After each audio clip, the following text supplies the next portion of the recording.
So welcome back everybody. Today I've got something slightly different in. What we're going to do today is something that's probably neglected by a lot of people, but that's to service a bike that spends its entire life on an indoor trainer. So let's see what we've got. So what we've got in is a Trek Domane, quite a nice one, but slightly older one with the external cable routing and rim brakes, but it's a nice bike to be fair. So the customer's reported several issues. It's come in mostly for gears jumping. So we're going to have a new chain and a new cassette on here. We're going to put a cassette obviously on the trainer. I'll show you how to do that. It's very straightforward. And all gear cables are not in great condition down here, and there's excessive corrosion. I know we don't use brake cables on a trainer, but let's get this changed as well. We're also going to inspect the handlebars on trainer bikes. It's very common for salt deposits to build up underneath the handlebar tape, which is invisible until you remove it. And to such an extent where you can actually, the handlebar can actually shear off with corrosion. Plus these red bits look crazy, so we're going to wrap with new bar tape and inspect the bar while that's off. We're not going to be paying much attention to the brakes as I mentioned, but we are going to run a new cable and new gear cables. The shifting is not particularly great, and lubricate the gear levers. So what we're looking for really is corrosion issues everywhere. So with the seat post, again, although it's never going to come out and never going to be used on the road again, let's take that out and see if it's still movable. And I think I'll just pull the bottom bracket as well just to see what's going on down there. It feels okay to be fair, but let's just take it out. And then obviously going over anything else that could be corroded, such as these bottle cage bosses and stuff. I mean, the customer is very clear that it's never going to see the road again, but he does also want it to be put back together properly. So we've got these gear cables. This is the PTFE cable that you see. It just breaks down into this bits here. Find its way all over the place, so it's not great. Let's have a look and get it on the stand and make a start on doing some of these bits. First thing we're going to do is obviously get the cassette off. Basically the same principle, lock ring, hold that on there, 11 tooth, and then your sprocket, your cassette remover there. Not particularly tight either, so it's exactly the same as a bike wheel obviously, and that's off. So just make sure there's no spaces on here. It's done some miles, this has. So we've got exactly the same cassette to go back on. 1132 Shimano 105 11 speed cassette. So all you need to do is line up the big space there with the big space here. It clicks inside slightly, and then you can just gently push them on across. Normally works pretty well. Sometimes you get the old one where they just all fall over the place, but it just helps a little bit. And that's that one. Lock ring and the top sprocket just pull off. Again, line up the fat one there with the corresponding slot. There we go. And on with the lock ring. Just hold everything in place while you gently wind this up with your finger, just your fingernails basically, just to grip it. Make sure it's going on straight. 40 Newton meters is going to be slightly challenging because it's a bit more difficult to torque, because obviously this unit allows you to drift forward at the same time. So it's on. So it's a slightly unusual service for me really, because I don't need to deal with anything on the back wheel really. We've just done the cassette on the trainer and that's it. So let's do the rest of the bike. Just need to take this chain off first, looking for the quick link, which is here.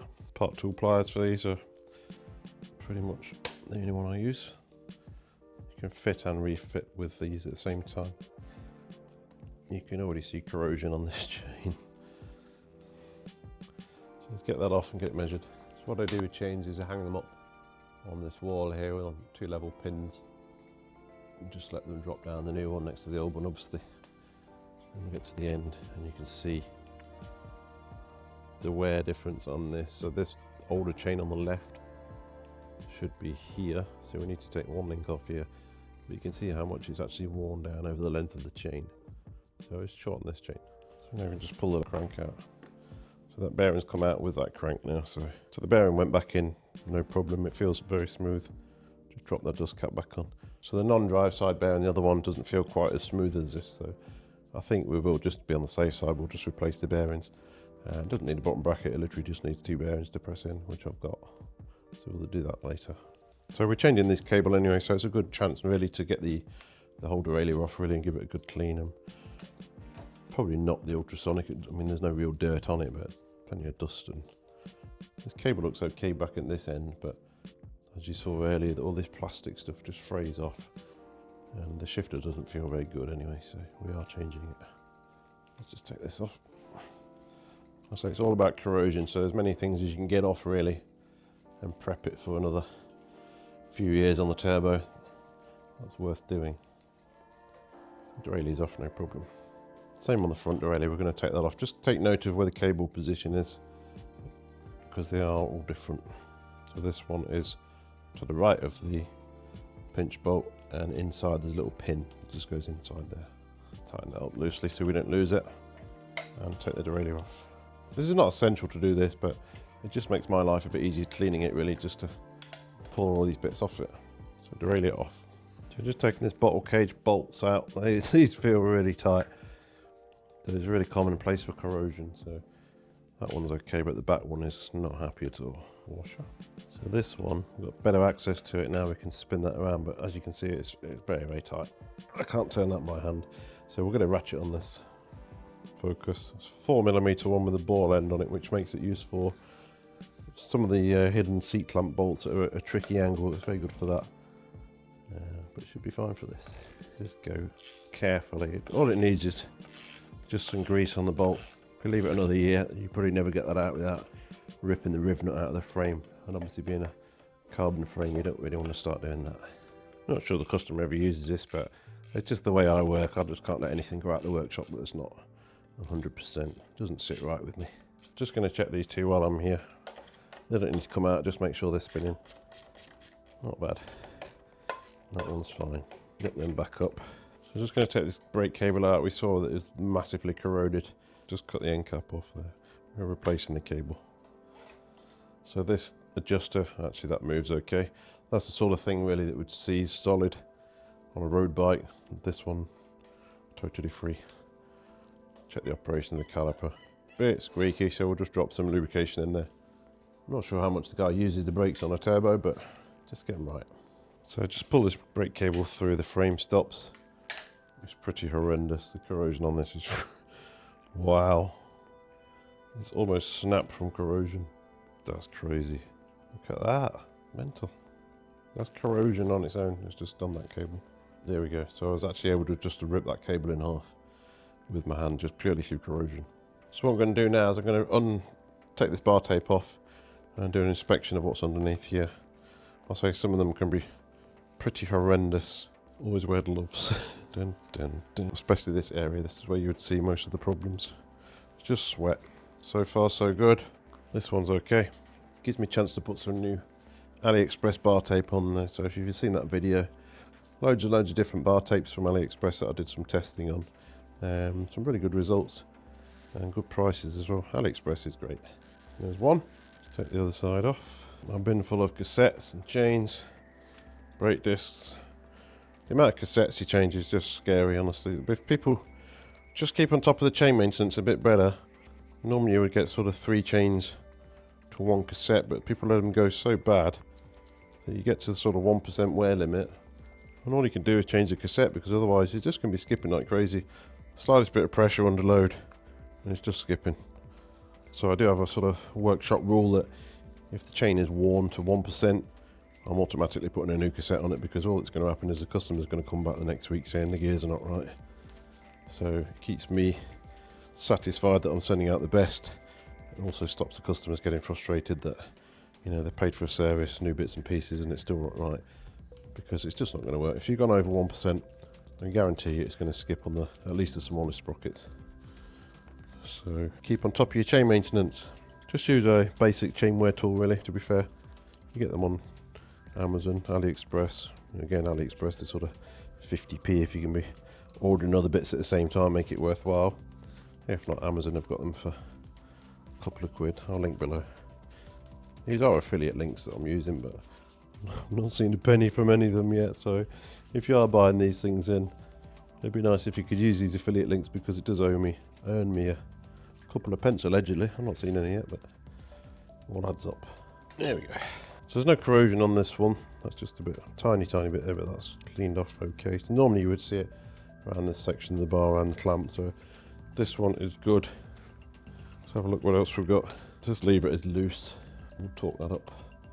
That one's okay. Just tighten that now before we forget. Just use a 5mm T-handle on this, it's easiest. Well, that was loose. That's tight enough.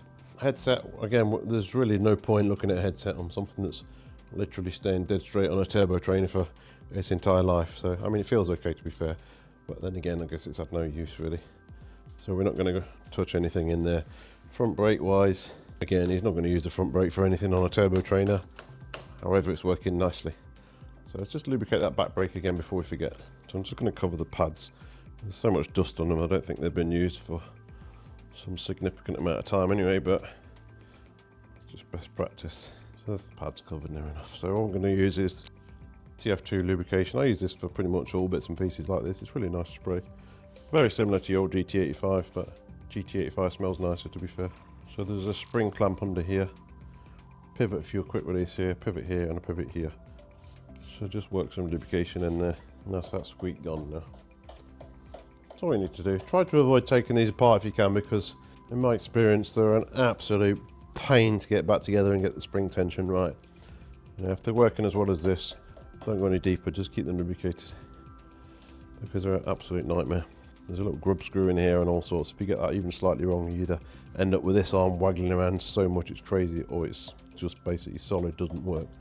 That's perfect. So let's just clean it while we're here. This spray, the TF2, is really nice cleaning spray as well. It leaves a sort of protective film over everything. I'm not obviously cleaning the brakes pad surface, I'm just cleaning the top and bottom of the holder. So that's looking really good. So we are going to clean the rest of the frame again, just to give it some protection from sweat, basically. So let's just go and work over the frame. So there's no real dirt on it, it's just dust, so it shouldn't take very long.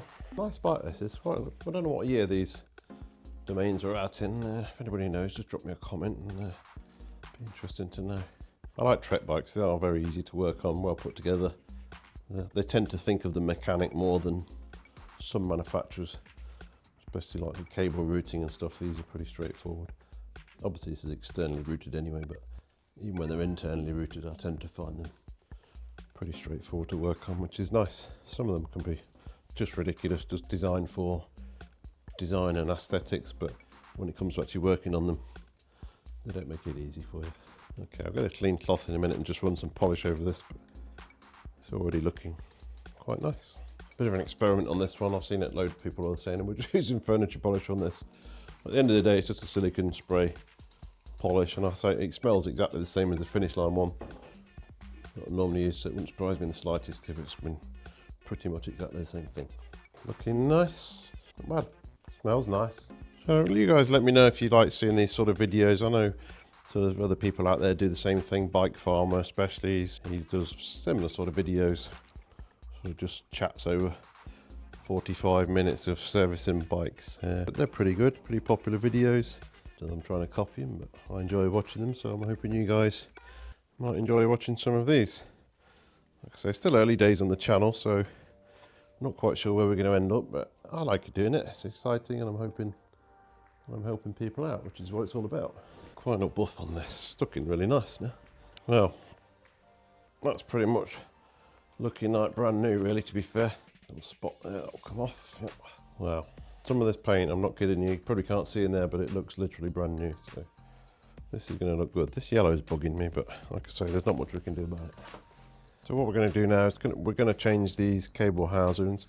As you're wrapping the bars, you're crazy not to change the housings at the same time, because it's the only opportunity you would ever get. And especially as this bike came in with issues with gear shifting, so just need to cut this carefully. Insulating tape, don't scratch the bars. Just remove the tape.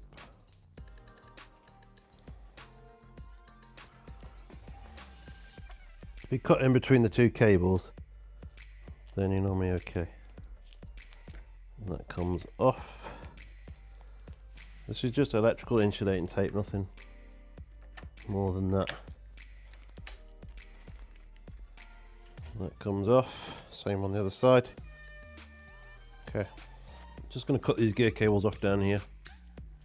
With this bike, the way they've done it is they've got the gear cables going from the left shifter down to the right hand side of the frame, this one here, which means they're having to cross over underneath the down tube. I don't really like that because it gives you friction. And the same on this one, it's on the wrong side as well. Wrong side or right side, however you look at it, it's just not how I normally do it. So what I would normally do is run it down the correct side of the bike, like this. And then we can have cables that don't cross underneath it. So you do need to change the cable housing length to do that, obviously. Otherwise it's going to be a little bit long. So that there is going to be okay.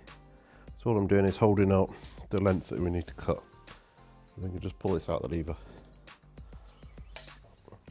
Cut a new piece. I'm going to cut one for the other side as well because they're going to be exactly the same.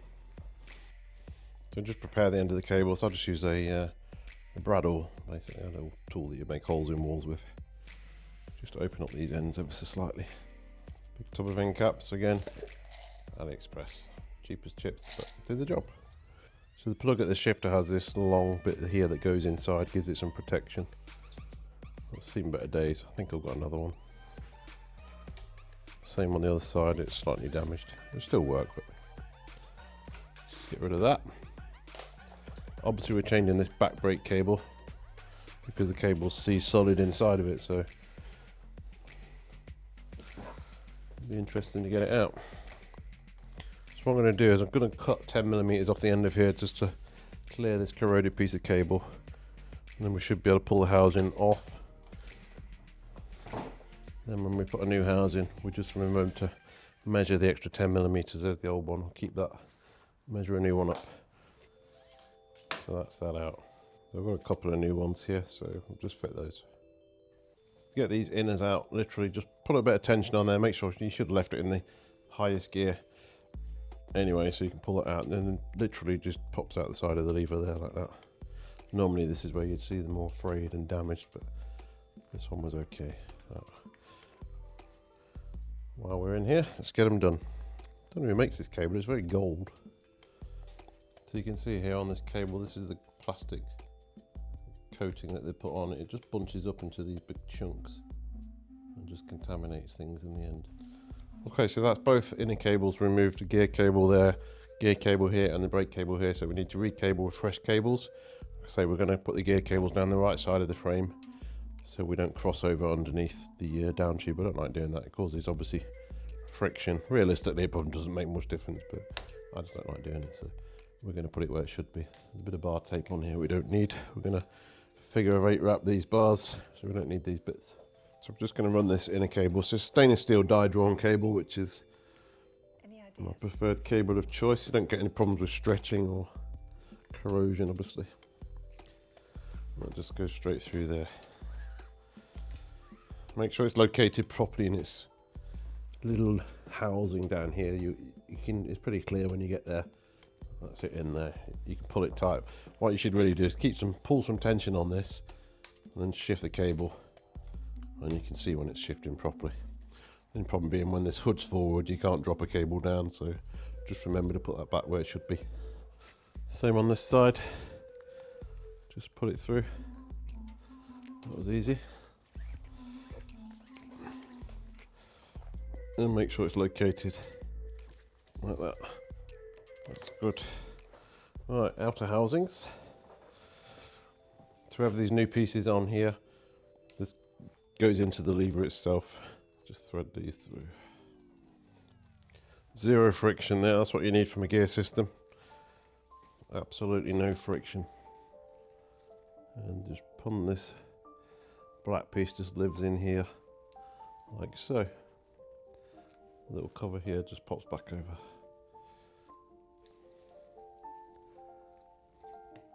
Like that. So that one's done. Very smooth. What you're looking for. Any friction on here at all is just causing you issues. These big chunks of that stuff here just building up still. Okay, done. So if you have them on your frame, these barrel adjusters, if it's been out on the road 100% of the time, these are going to be seized solid. So they need drilling out and retapping. This one is moving fine. So we're just going to put some grease on there in here because that's what you should do. So obviously on newer internally routed cables, you don't get these. So just get some grease on there without making a horrendous mess, but it's fine. Some little slots you just need to line up and pull back on the spring to get it going like that. Back them out a couple of turns so you've got some adjustment either way, and just clean off the grease you've chucked all over it. Just repeat that on the other side. Now we're just running this front cable through here, roughly, just to get the stopping. Oops. Just to seat that in there, then we can look at wrapping these on the bars in the correct place. That's a nice length. Same on the other side again. We'll just run these under the bottom bracket just to keep them out of the way, really. This one I've put the back housing in already just to stop me losing it more than anything. This front one, it's got this little tube that goes through the frame, which can be a bit fiddly to get lined up. That's an understatement. But being a Trek, look at that, it goes straight through. They really are good for stuff like that. They just think of us. It makes our life a lot easier. Just going to run this new cable, brake cable through. So just drop the lever back. There's a little housing there, and just aim for the back. These either go straight through or they take 10 minutes.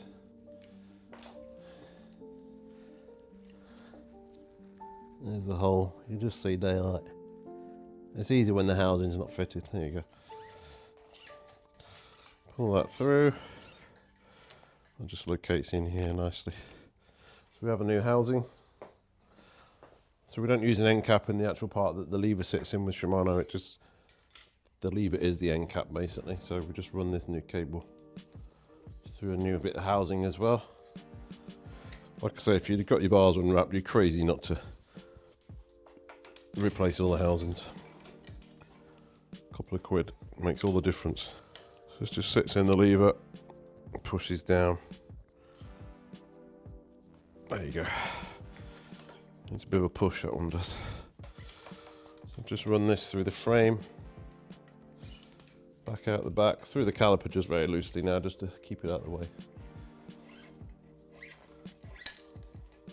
We've got another bit of housing to cut for the back, but I'll do that later. So what we need to do now is basically tape these housings onto the bar where they were, and then we can start to think about wrapping the handlebars.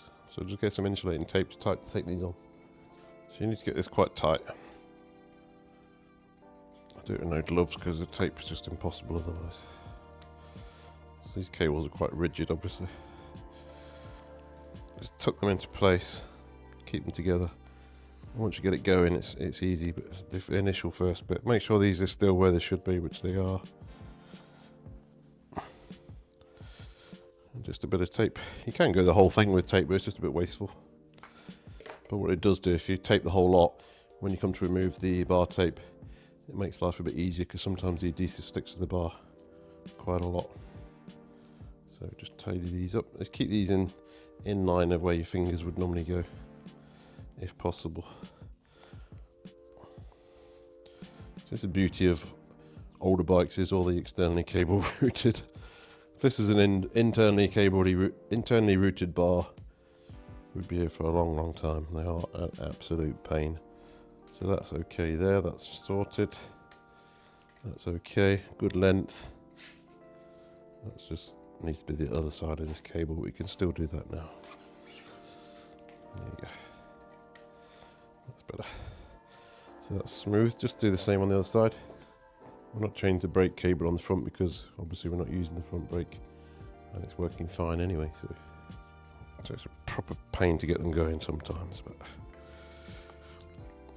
once we go in, again, pinch them together. Try and keep them the same as the other side. Obviously, it's more comfortable for the hand. And just tape over them. So on this bottom bracket, it's slightly different. It's not a Shimano unit, so what I don't want to do is pull the cup out really. I literally just want the bearing, so we're going to use this part tool bearing drift. Just hopefully just knock the bearing at yourself out and not the cup that's coming. There we go. So a couple of new bearings in here, 24377 bearings. Just press those in. Again, just with the BSC bottom bracket press tool here. Great bit of kit. Again, a bit overkill for the home DIY mechanic, but if you're doing this all day, you need the right kit, and this is probably one of the better ones, to be fair. This shouldn't take much pressure at all. That's it, basically. Like I say, when they stop, they stop. Don't go any further than that. And that's the bearings in.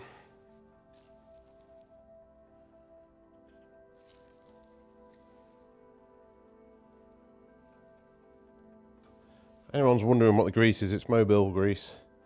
XHP 222, which is it's really nice grease. Enduro bearings, when you buy a nice punch kit, they give you 3 little sample tubes of grease, and there's really nice grease. So I did ask them what it was, and they're actually kind enough to tell me exactly what it is. It's just repackaged XHP 222, so it's a beautiful grease. Yeah, so these little tubes that you get with some of the Enduro kit, they just give you basic little samples. There's 3 different ones here, and the other one is empty now. I've used filled up. So we're just going to refit the crank now. Just a little bit of grease on here. Don't go crazy, or the seals just end up pushing it all to the end anyway. So just a little bit. That should just go straight through now. Perfecto.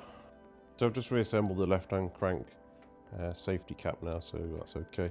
With these Ultegra cranks, as you're probably aware, are part of a worldwide recall for delamination of the hollow technology. You need to check that basically on the Shimano website if yours is affected. It goes by production codes. So these are SA, the other one is SB. It's stamped on the back of the crank, really. It says here SA on a sticker. The other one says SB. So SB is not in the recall itself. The range of letters are anything between KF and RF. So K is the year and R is the year. So I'll just put a picture of that. Just put this one on now. So we just need to set the preload on this crank arm. So just a plastic cap. Literally just screw it in gently. A little bit more than hand tight. That's okay there. All it is taking slack left to right. But there isn't any. Drop your safety cap back down. This one's being a bit of a pain. It should just drop into a corresponding hole on the crank, like that. So 12 to 14, so I've gone split the difference, gone 13. Just tighten that up. Like I say, just do them evenly. That's done. And then the other one. Done. So I think what I'll do now is I'll just run these derailleurs through the ultrasonic cleaner. Not particularly bad, to be fair, but they should come up pretty much like new. Okay, they're nice and clean and lubricated, so time to refit these now. Okay, so just a little bit of grease on the mounting bolt there. This would dropout bolts are a little bit loose, so I've tightened those. They quite often come loose, to be fair. Let's just refit this. Make sure your B stop screw stops against its little stop, so it should sit down there like that. And just tighten it up. So when you tighten it up, just put a little bit of pressure down here, otherwise it tends to wind this screw back up to where you don't want it, so just put that down. Okay, same on the front. So on the front derailleur, there's a couple of things you need to look for. Obviously there's the height of the derailleur itself to the chainring, and there's the alignment. Also on these Shimano ones, there's a little screw here that you will see if my camera would focus. A little screw here. Basically what that does is it pushes against the frame onto this pad here and braces the derailleur. So rather than just relying on this bolt here, when you're changing gear, potentially it's got some flex. This braces it with this one and onto this pad here. So it makes it totally rigid. What you need to do really is back this screw out first if you can. They can be very seized. Fortunately on this one it's very loose. So you just back it out a couple of turns. It's not going to be far off from where it should be. And then mount the derailleur. So just clamp this on. Get the height correctly, looking for a 1 to 3 millimeter gap between the chainring and the derailleur cage. So let's see where we're at with that. It's a bit high. That's quite close. Just spin it around because some of these teeth profiles can be bigger. So you need to make sure you've got, that's about 1 millimeter still. So because we've got this screw to brace it, what you need to do is instead of setting it parallel, you need to set it ever so slightly inwards. Obviously that's exaggerated, but it needs to be going this way. And then we're using the other screw to straighten it up. So let's just nip this up. When you nip it up, it does tend to straighten it up a bit as well, so you do need to sort of over angle it. Right, so I need to pull this over basically to there, which is what that screw is going to do. So hopefully you can see that this part of the cage here is what we're looking to move over to be parallel. So if I screw this in now, struggle to focus on this. So if I screw it in now, you should see it moving over. There we go. And that goes against this metal pad on the frame. Make sure you've got that metal pad installed, because if it's not and you're on a carbon frame, then this screw's going straight through the frame. Right, and that is perfectly parallel now from there to the derailleur. That's perfectly parallel. Not you can't see from this angle, but trust me, it's parallel. Okay, so that's how you set the front derailleur, nice and rigid. So we're just going to fit the derailleur cables now. So make sure, say on your levers, you click down to the smallest sprocket and the smallest chainring, which we are. So now we can just put this cable through. Make sure you're still in your guide at the bottom. Just hooks into the frame. Good thing on this, as I say, we've got a barrel adjuster here, and we've also got one on the frame, so it makes life nice and easy. It's always best practice to unscrew this sort of 2 turns as well, so you can adjust the cable both ways, in and out. And then we just clamp it on here. So on this derailleur, there's a little arrow here, shows you where the cable goes. And there's always a groove visible, so it's pretty obvious. So make sure you get it in the right place. It doesn't go here. It goes over here where the arrow is and sits naturally into this groove. And just nip that up slightly. You don't need to be super tight yet because we haven't finished with it. Okay. That's tight enough for now. We will come back and retorque that. So on the front, there's a pin on the bottom of the derailleur. So you run that through there. And again, there's a groove here where it needs to sit. Just nip that up very, very gently, so you can pull this cable through. Too much. So you can pull the cable through to where it needs to be. So that's over the pin and in its groove. Pull on the cable, you want some tension on it. And just nip this up.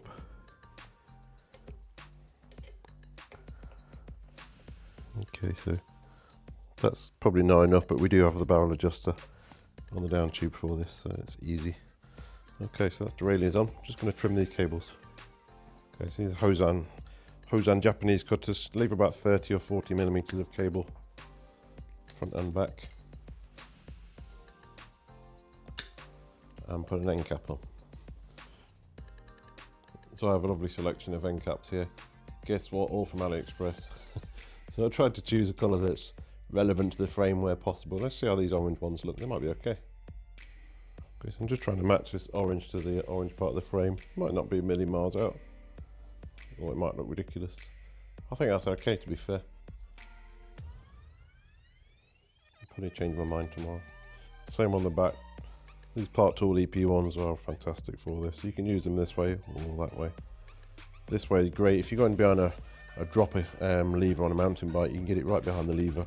Where some of the big round ones, you've got no chance. So that's that on there. Same on the brake cable. We haven't set this brake yet, but we're not going to be far off there. So a little bit shorter because I know that's got to come in a bit. Again, more orange.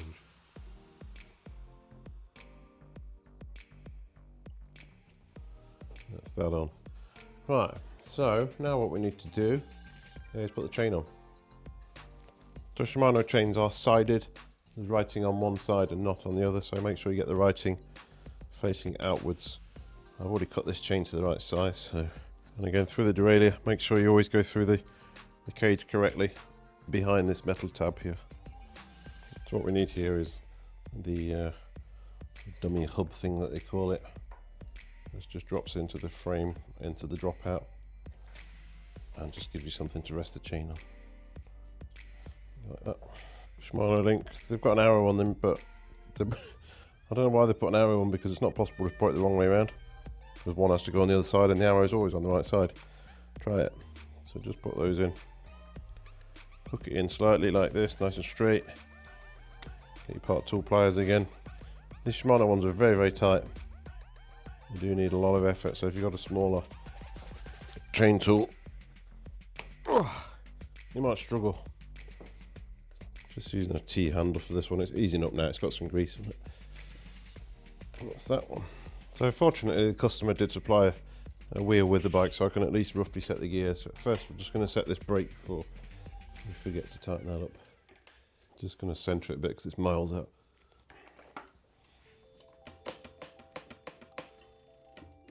Good. So let's have a go with the gears, see how they're performing as they are I do specifically want to set these gears on the actual trainer itself, but this is obviously going to give us a rough idea. Okay, so the front's not working at all yet. Here's the back. These levers need some lubrication. Slipping all over the place. So these levers, I say, it's sort of clicking and slipping and losing gears. So like that one there, you'll feel that, and all of a sudden, like that, it goes through. That's not catching on its pawls inside here. So we need to get some lubrication into the shifter itself. So just peel this out of here now. We can get some lube down this hole for a start. Just flood it through. Don't be afraid to put quite a bit in there. Not great access on this one. It appears in the sort of right direction as well. If they get really bad, you have to take them off and physically put them through the ultrasonic cleaner, and that frees them up. But any ideas? That sounds better already. It sounds more positive.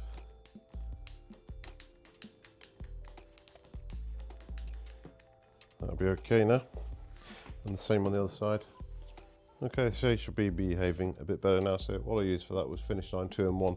It's basically a degreaser and a lubricant. Very good for freeing up old shifters like this. Okay, let's see how we get on now.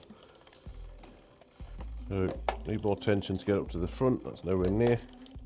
So just wind this barrel adjuster out on the frame. That's up to the top now. So it's just a cable tension adjustment on the frame. So now try the rear gears. One click and pedal. Almost there, just needs a bit.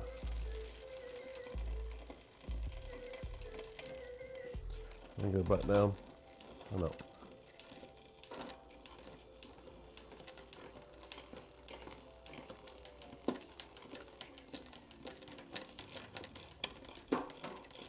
Almost perfect.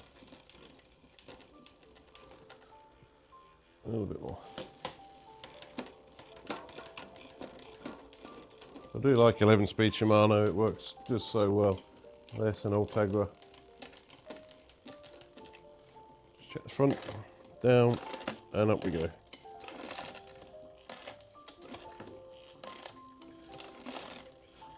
Fraction more tension on the front, so to get more tension I've just left it on the big chain ring, knock the lever down, that gives me some slack I can take up on this barrel adjuster.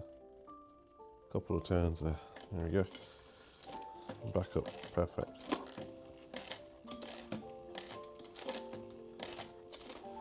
That's sweet.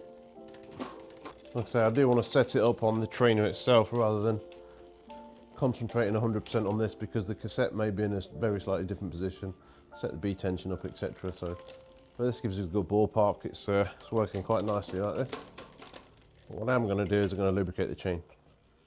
Obviously this free hub's got issues, it's spinning around by itself, but again, we're not doing anything with the back wheel, it's going to sit in the garage doing nothing. So we're using a finish line dry lubricant on this chain. Obviously it's sitting indoors all day. Normally you would put it on 1 drop at a time, but this finish line is very, very watery, so it's a bit more challenging like that. So just take your time like this. Hopefully you can see that angle. It does make a mess, but it's nice lube. I'm not even squeezing that, it literally just pours out. Look. It's a bit too thin, this one. The wet lube's fantastic, but not really appropriate for an indoor trainer. This just dries to basically a clear and dry film, really. Clues in the name, dry. I'm just going to shift that up, just to disperse this oil a little bit more.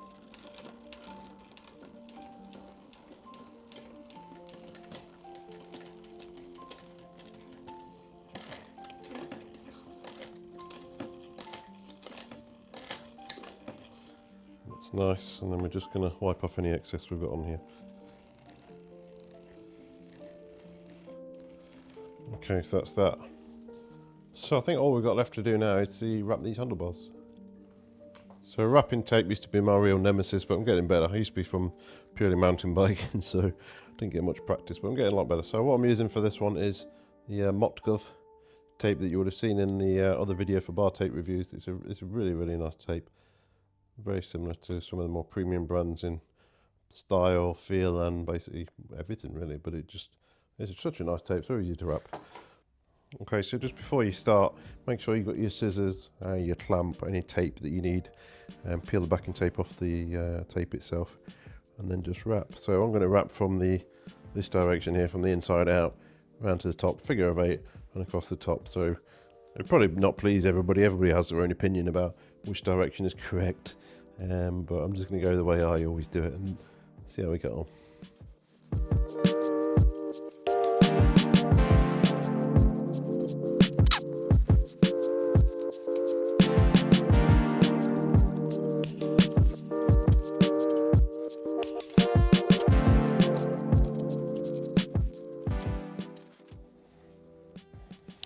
Okay, so that's on. Super nice tape, honestly. You can't believe how nice this feels. Just perfect. So now just get the end plug in, and then we'll trim up the top and repeat on the other side. 6 pairs of hands to get these things in normally. Just tighten this up. There's only plastic, so you go crazy, or sort of just strip it. So now we just need some insulating tape, which I have ready. Just line this up with the edge best you can. Just draw it across there, and then just do a final wrap. Nice and tight on this bit here. Go around a few times. Just focus on this, don't get any creases in it. Just don't go crazy left or right. It just needs a little bit on the end. And then we do want to cover this inside bit. So when you are crossing over, cross underneath the bar so you don't see it going at an angle. And then pull it straight up here. I just like a tiny overlap here like this. And then again back over the top. That's beautiful. Okay, scissors. And again, leave this bit underneath the bar so you don't see it. And that's one side done. Beautiful. Okay, so that's both sides now done, matching. Such nice tape, honestly. I can't emphasize how nice this tape feels into the hand. So that's bike pretty much done. Obviously the wheels are pretty much irrelevant. The customer's actually suggesting selling these wheels, which is quite a good idea to be fair, because they are a nice set of rim brake wheels that will probably sell for a couple £100 second hand, and just fit something, you know, very cheap on the front. It's really just a support while it's in the turbo. And then obviously the rear wheel, again, we don't need that. So drivetrain wise, that's all been done. I think the orange caps match quite nicely actually in the end. Gears are working lovely. Chains lubricated, ready for the trainer. Obviously the brakes done, cables are done. I have checked the seat post on the saddle. Seat post is super free. And yeah, everything's come up really nice to be fair. This bike looks absolutely brand new. I don't know if it's ever been used on the road, but it's in fantastic condition. If the guy ever sells it, someone's getting a very nice bike, obviously professionally maintained as well. So all that's left now to do is to get it onto the trainer itself and try and set the gears, but I just need to work out how to get this trainer working. So that's that one done. I've put it on the trainer. The gears needed a very small adjustment to the cable tension, but everything else is sweet. I also checked the pedal threads while it was there. I didn't check that on the stand. No issues there. So yeah, on a bike that lives completely on a trainer like this one does, your main concern really is corrosion caused by sweat. So just cover the points that I've gone through, any mounting points, bearings, seat post, handlebar tape, any cables that are going to be covered in sort of corrosion as well. And then normally come up pretty well. Just don't leave it too late, because there's nothing worse than a seat post that's completely seized in. It's pretty much impossible without sending it away to the company called the Seatpost Man in the UK, which I use. Other than that, on a carbon fibre frame, it can be extremely challenging. So don't leave it too late. Just preventative maintenance is the key. So yeah, hope you enjoyed this video. Stay tuned. Plenty more coming. So thank you very much.